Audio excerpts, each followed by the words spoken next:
존경하고 사랑하는 국민 여러분, 존경하는 우원식 의장님과 선배 동료 의원 여러분, 진보당 비정규직 노동자 정혜경 의원입니다. 저는 선배 동료 의원 여러분께 12차 한미 방위비 분담 특별협정 비준 동의안을 부결시키자고 호소드리기 위해 이 자리에 섰습니다. 12차 방위 분담금 비준 동의안은 국민과 국익의 손해만 있는 비준 아닙니다.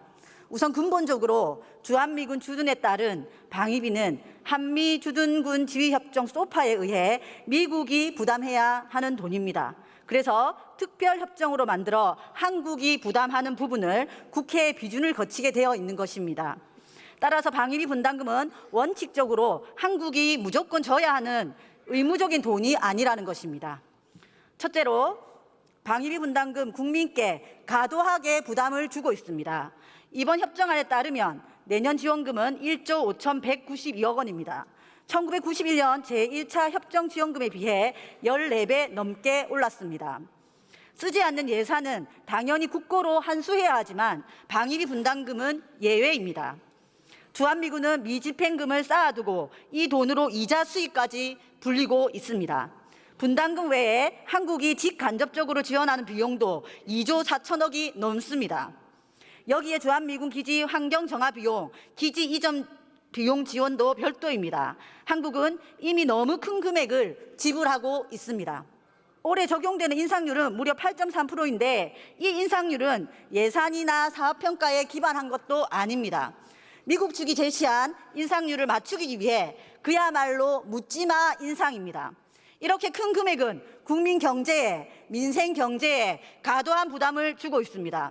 둘째, 미군이 주둔하고 있는 다른 나라와 비교해도 훨씬 더 불평등하고 국익의 손해인 협정입니다. 우리나라만 주한미군 주둔에 사용하는 만큼 지급하는 것이 아니라 총액만 정해 현금으로 지급하고 있습니다. 국회에서도 여러 차례 방위비 분담금 지급 방식을 총액형이 아니라 소요형으로 전환해야 한다고 지적해 왔습니다. 예산의 집행 주체도 일본 정부가 직접 집행하는 데 반해 우리나라 정부가 아니라 주한미군이 집행하고 있습니다.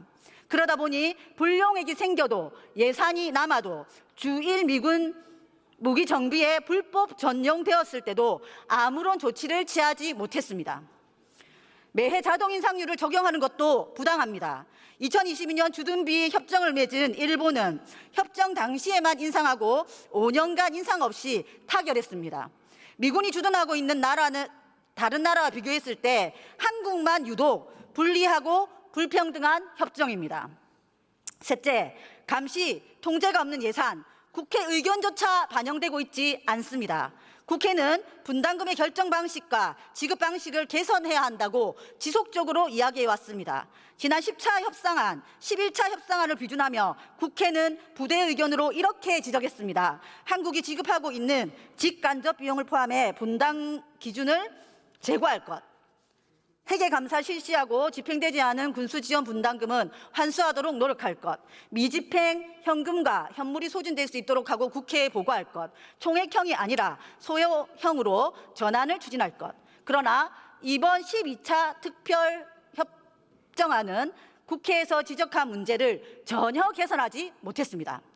국회는 예산을 감시하고 통제하는 곳입니다. 5년간 8조 원에 가까운 돈을 지원하는데 국회가 이 예산을 감시하거나 통제할 수 없다는 것, 불용액과 미집행 금액이 쌓여 있는데도 오히려 인상해주는 예산, 국회의원으로서 불합리한 부분이 전혀 개선되지 않고 국민들에게 돌아갈 복지 예산을 삭감해가며 가중하게 세금만 부담시키는 이 비준안을 통과시킬 수는 없지 않겠습니까?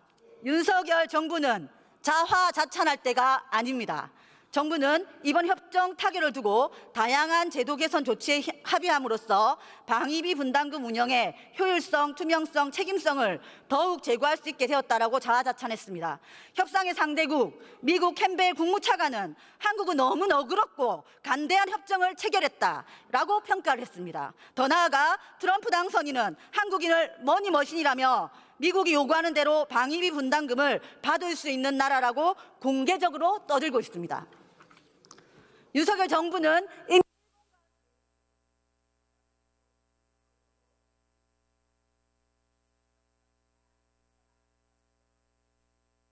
자세 외교, 굴욕 외교의 결과입니다. 트럼프를 대비하기 위해서라면 더더욱 부결해야 합니다.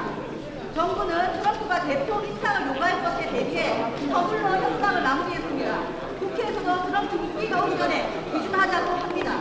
이것이 정말 트럼프를 대비하는 유리한 협상카드 맞습니까? 불평등하고 불합리한 협상안을 국회가 묻거나 따지지도 않고 서둘러 무산 통과시켜준다는 것을 미국과 트럼프는 어떻게 받아들이겠습니까? 한국이 서두르고 건네고 있다는 인상만 줄 것입니다. 오히려 트럼프에게 더 큰 배팅과 압박을 해야 되겠다는 근거를 줄 것입니다. 트럼프의 배팅이 두려워 먼저 머리를 숙일 이유도 없고 지뢰를 건너가야 할 이유도 없습니다. 국민을 믿고 국민을 위해 나라의 주권을 행사할 것이 외교이지 않습니까?